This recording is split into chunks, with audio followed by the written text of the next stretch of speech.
Shalom Bapak Ibu Saudara yang dikasihi Tuhan. Kita akan melihat dari Lukas pasal 2 ayat 8 sampai 14. Mari kita berdoa terlebih dahulu. Bapa Sorgawi, terima kasih untuk kesempatan kami boleh mendengarkan firman-Mu. Kami tahu firman-Mu itu yang kami butuhkan dalam langkah kehidupan kami. Pimpinlah kami dan urapilah kami. Urapilah juga hamba-Mu yang akan menyampaikan kebenaran firman-Mu. Di dalam tangan kuasa-Mu saya serahkan diri hamba-Mu ini. Berkati pemberitaan firman Tuhan, di dalam nama Yesus kami berdoa, amin. Lukas pasal 2 ayat 8 sampai 14, demikian firman Tuhan. Di daerah itu ada gembala-gembala yang tinggal di padang menjaga kawanan ternak mereka pada waktu malam. Tiba-tiba berdirilah seorang malaikat Tuhan di dekat mereka dan kemuliaan Tuhan bersinar meliputi mereka dan mereka sangat ketakutan.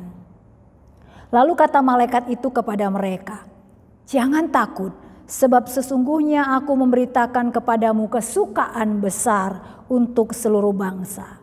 Hari ini telah lahir bagimu juru selamat, yaitu Kristus Tuhan di kota Daud. Dan inilah tandanya bagimu, kamu akan menjumpai seorang bayi dibungkus dengan lampin dan berbaring di dalam palungan."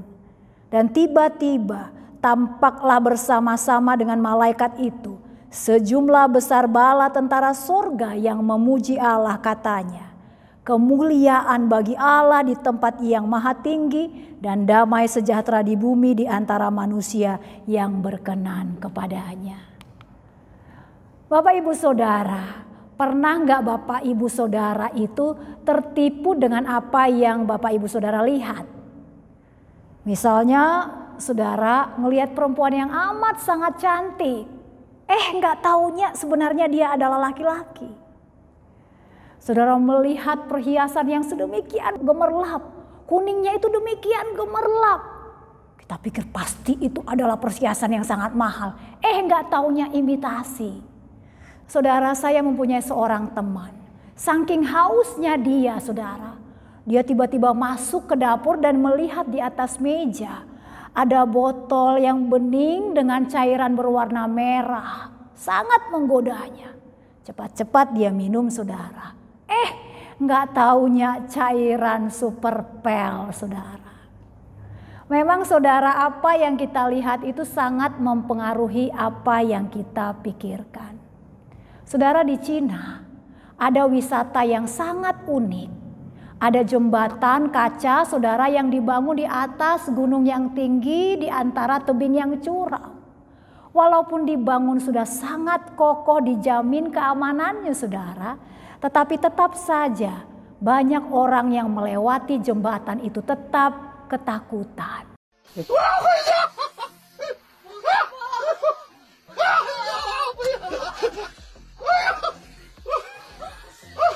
Saudara, walaupun apa yang kita lihat itu bisa mempengaruhi apa yang menjadi pikiran kita, namun dengar ini saudara, tidak selalu apa yang kita lihat itu menunjukkan kenyataan sebenarnya.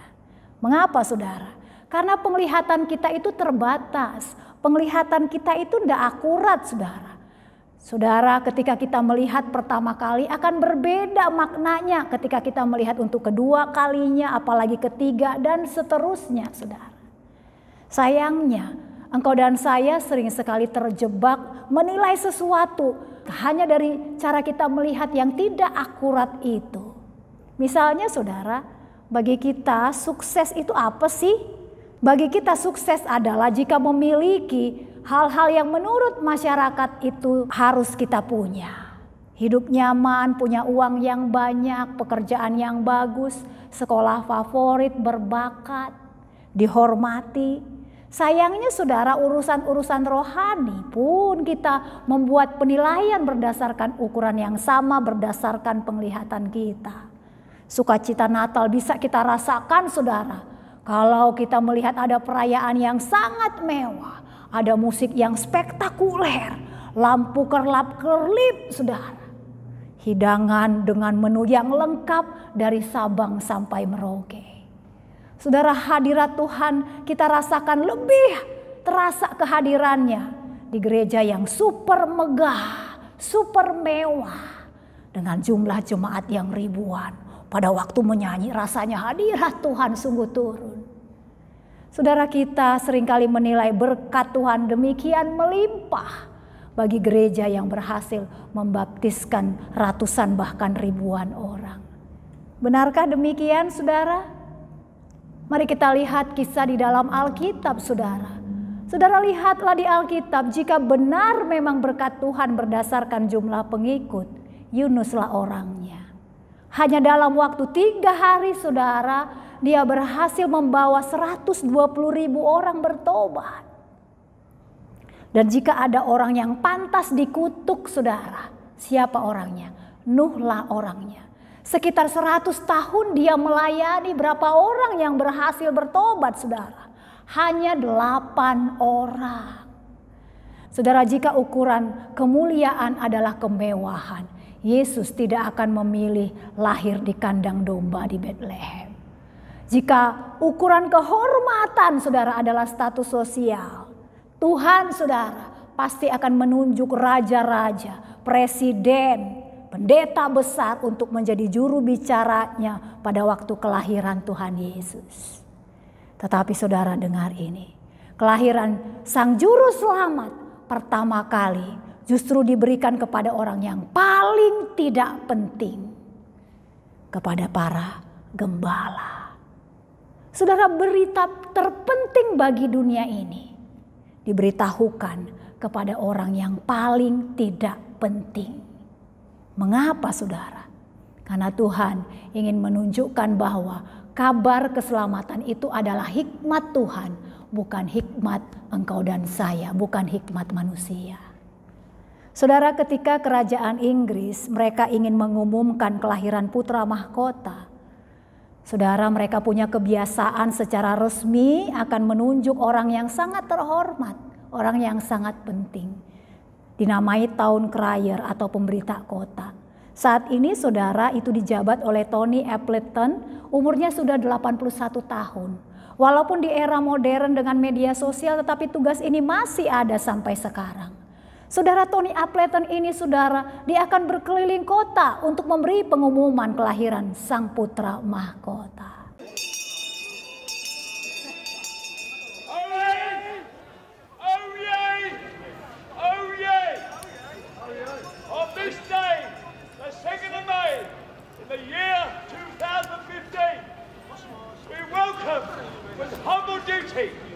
The second born of their Royal Highnesses, the Duke and Duchess of Cambridge. The Princess is born in line to the throne. May our Princess be long-lived, happy and glorious, and one day long to reign over us. God save the Queen. Saudara, lihatlah.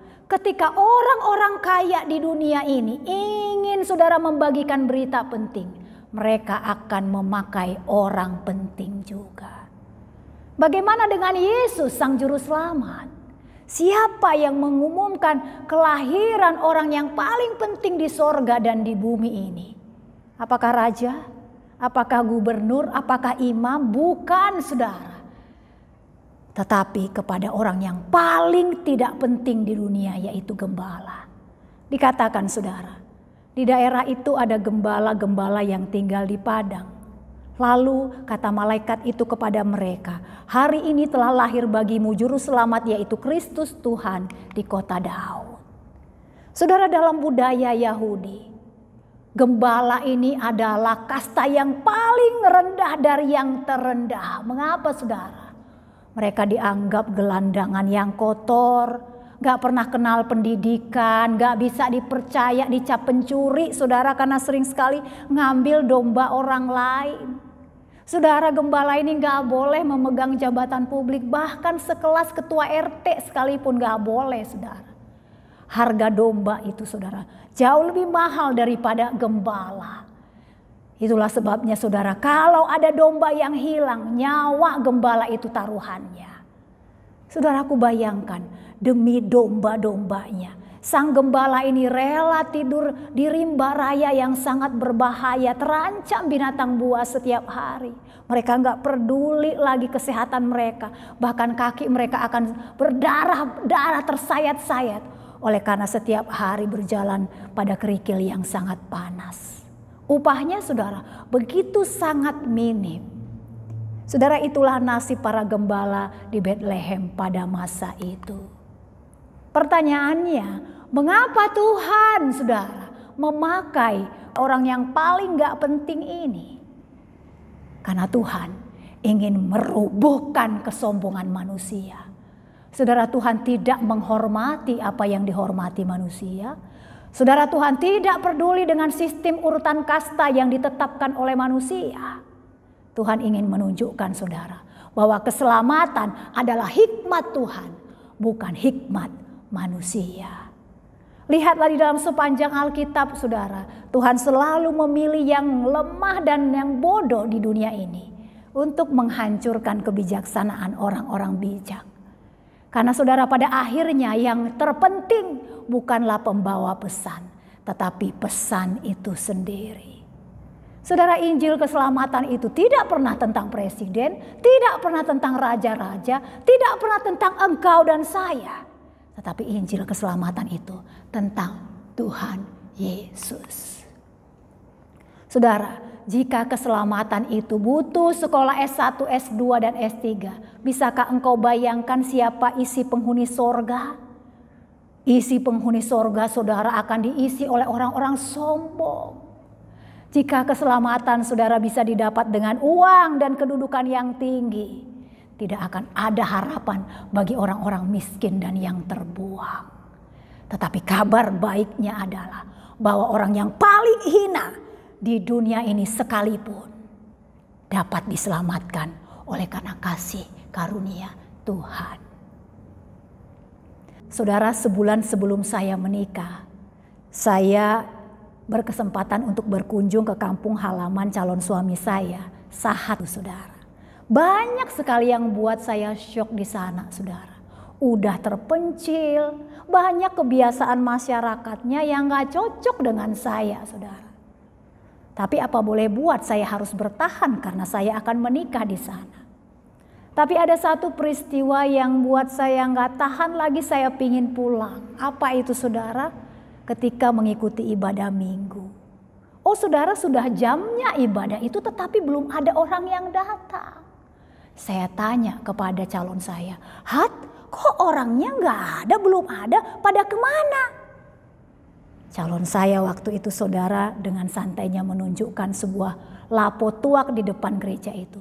Tuh, saudara, saya melihat di sana ada bapak-bapak berkumpul, mereka minum-minum, ketawa-ketawa, merokok, saudara. Mereka berkumpul di situ. Setelah itu saudara, satu demi satu mereka menuju ke gereja dengan rokok yang masih hidup dengan lintingan di dalam tangan. Ketika lonceng gereja berbunyi saudara, mendadak semuanya rohani. Rokok yang ada di tangan itu segera dipijak-pijak, dimatikan saudara, dan berdoa sesaat. Jumlah yang hadir begitu sedikit dibandingkan gereja yang demikian besar. Saudara, saya sungguh-sungguh mencoba berkonsentrasi di tengah begitu banyaknya bahasa yang tidak saya bisa mengerti. Tiba-tiba konsentrasi saya buyar, saudara. Di tengah-tengah kor ibu-ibu. Pada waktu mereka kor, tiba-tiba pemimpin kor itu saudara berteriak dan berkelahi dengan salah seorang anggota kor karena dia fals. Oh saudara, mereka berteriak, berkelahi, bentak-bentakan, jambak-jambakan, saudara. Ibadah berakhir ricuh. Saya stres, saudara. Saya katakan pada calon saya, Hat, ini gereja apa? Kok gini? Gimana sih? Ini terjadi cuma kali ini. Jawaban calon saya bikin saya tambah stres. Dia bilang apa, saudara? Jangan heran, udah hampir tiap minggu kayak gini. Saudara, saya pulang dengan lemas. Saya berkata di dalam hati, mana mungkin ada Roh Kudus di tempat seperti ini. Saudara, pada waktu kami pulang berjalan kaki Tiba-tiba ada seorang bapak tua yang keluar dari rumahnya dan melihat kami berjalan. Dia berkata, kalian siapa sih? Kayaknya kalian itu bukan orang kampung sini ya? Lalu calon saya mengatakan, saya Sahat Opung, saya anaknya Pak Jarasim. Oh saudara, begitu bapak tua itu mendengar nama calon saya, dia langsung peluk calon saya. Wajahnya berubah menjadi begitu gembira, saudara, riang dan haru. Dia peluk calon saya. Dia katakan, puji Madidebata, terpujilah Tuhan. Ada juga yang jadi pendeta dari kampung kita yang brengsek ini walaupun cuma satu. Saudara, perkataan bapak tua itu seolah menampar saya. Dan seolah ada yang berkata kepada saya, Rina, keselamatan itu bukan hikmat manusia, tetapi hikmat Tuhan. Saudara, kalau engkau merasa tidak berguna, kalau engkau merasa miskin, putus asa, terbuang, jangan berkecil hati. Kalau Tuhan memilih para gembala, Dia juga mau memilih engkau dan saya. Sebaliknya, kalau mungkin engkau merasa sukses, berkedudukan, pintar, kaya raya, dengar ini baik-baik.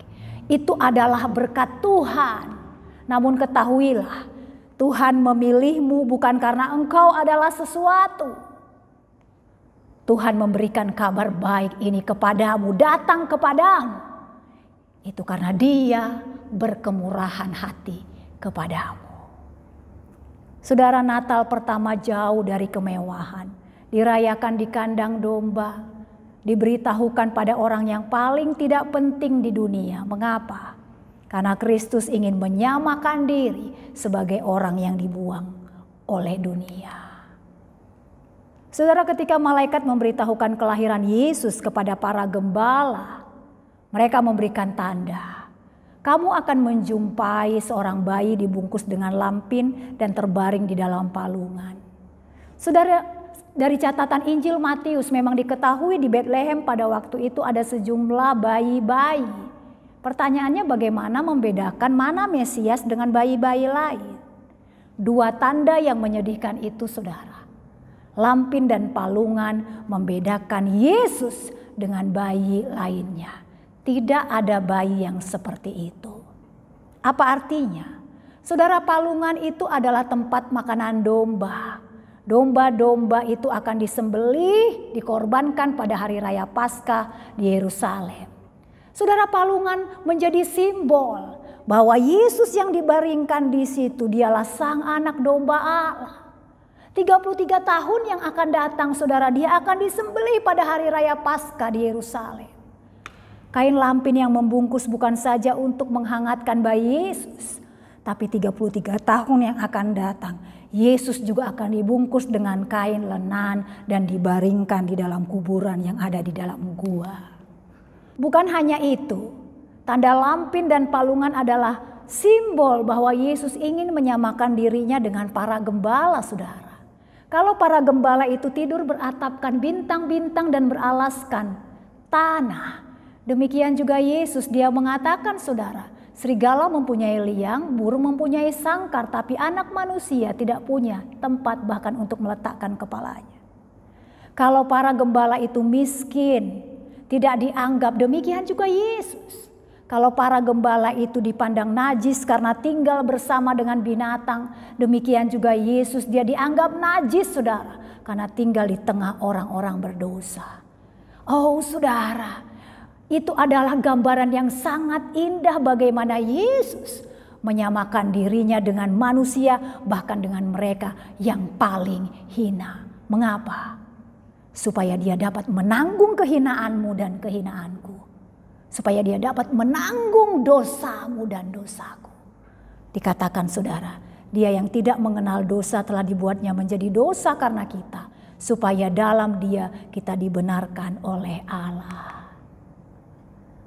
Saudara, dalam keluarga Batak, Natal itu selalu identik dengan liturgi di mana anak-anak sekolah minggu akan maju satu-satu menghafalkan satu ayat hafalan dari Alkitab. Ini terjadi juga termasuk di keluarga Ibu Caroline Sihombing. Mereka punya putri kecil yang sangat lucu, putri kecil yang sangat menggemaskan. Tapi sayang sekali saudara, 2 minggu sebelum Natal keluarga ibu ini pindah domisili. Jadi putri kecilnya itu nggak sempat ikut latihan liturgi di gereja baru mereka. Tapi Bu Caroline ini saudara tetap saja mempersiapkan segala sesuatunya. Dia beli baju baru untuk putrinya itu, sepatu baru, termasuk melatih dia untuk liturgi. Saudara, tibalah hari H-nya. Putri kecilnya itu sangat bersemangat. Dia berkata, "Ma, aku mau pakai baju baru, sepatu baru. Aku nanti mau liturgi, Ma." Lalu Bu Caroline bilang, "Coba dulu ayatnya, Nak. Coba dulu. Pada mulanya Allah menciptakan langit dan bumi. Amin." Bagus, bagus, bagus Boru. Nanti kalau tampil yang lebih keras ya Boru. Saudara, waktu MC mengatakan, "Bapak dan Ibu, inilah Natal sekolah minggu, anak-anak kan liturgi, beri tepuk tangan." Oh, tepuk tangan semuanya saudara. Anak-anak satu-satu maju, termasuk putri kecil dari Bu Caroline. Bu Caroline saudara sama seperti ibu lainnya yang rempong, siap-siap dengan kameranya. Dia siap menunggu giliran putri kecilnya itu. Tapi apa yang terjadi saudara? Belum sempat liturgi, putri kecilnya itu disuruh turun oleh penatua. Kejadian 1 ayat 1, pada mulanya Allah menciptakan langit dan bumi. Amin. Ih, jahatnya.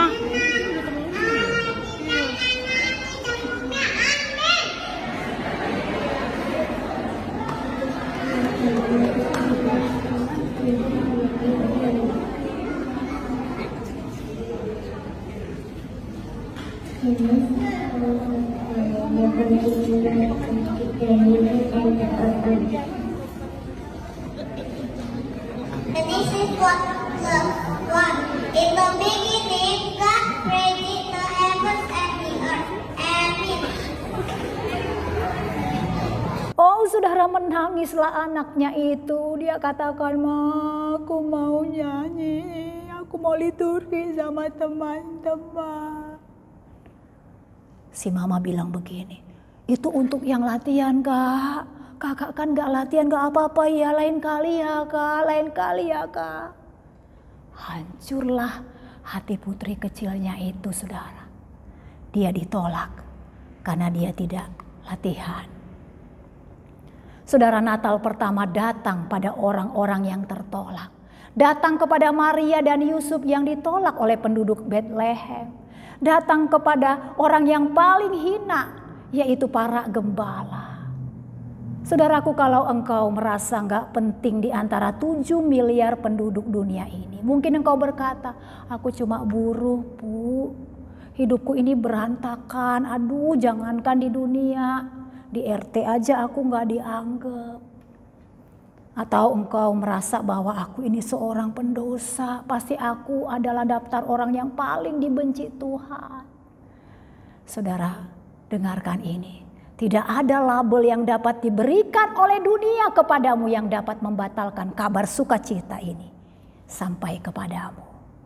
Saudara, kelahiran Yesus mau menunjukkan bahwa yang paling tinggi dan paling rendah menjadi satu. Allah dan manusia dipertemukan, sorga dan bumi terhubung. Saudaraku, siapapun engkau, orang miskin, kaya, yatim piatu, kah dibuang oleh keluarga kah? Ataukah engkau mantan narapidana, koruptor kah, pengedar narkoba kah, LGBT kah, bahkan seorang pelacur kah? Mungkin hitamnya dosamu yang membuat engkau berkata, "Dunia saja menolak aku, apalagi Tuhan." Oh saudaraku, engkau salah. Kalau gereja menolakmu, Tuhan Yesus menerima engkau. Kalau keluarga membuangmu, Tuhan Yesus mau memelukmu. Kalau dunia, saudara, merendahkanmu, Tuhan Yesus mau memuliakanmu. Engkaulah orang yang paling dicari oleh Tuhan Yesus. Sebab itu saudara, tidak cukup Kristus lahir di Bethlehem. Yang terpenting adalah saat ini Tuhan Yesus lahir di hatimu dan di hatiku. Saudara, bukalah hatimu. Izinkan Tuhan Yesus lahir di dalam hatimu setiap hari. Maka kesukaan besar itu akan menjadi milikmu yang pasti. Sepasti Tuhan Yesus sudah lahir di Bethlehem. Amin. Mari kita berdoa. Bapa Sorgawi, terima kasih untuk berita Natal kali ini. Bahwa Engkau Tuhan datang kepada orang-orang yang terbuang. Karena Engkau mau memberitahukan Tuhan bahwa keselamatan itu adalah anugerah, bukan usaha kami. Karena Engkau mau memberitahukan bahwa Engkau ingin tinggal bersama kami manusia yang paling hina sekalipun. Karena Engkau akan menanggung kehinaan kami, bukan kesuksesan kami. Kami menyerahkan perjalanan hidup kami selanjutnya ke dalam tangan-Mu Sang Juru Selamat. Kami buka hati kami. Kami mau menyambut Engkau juga lahir di dalam hati kami. Terima kasih Bapa. Di dalam nama Yesus kami berdoa. Haleluya. Amin.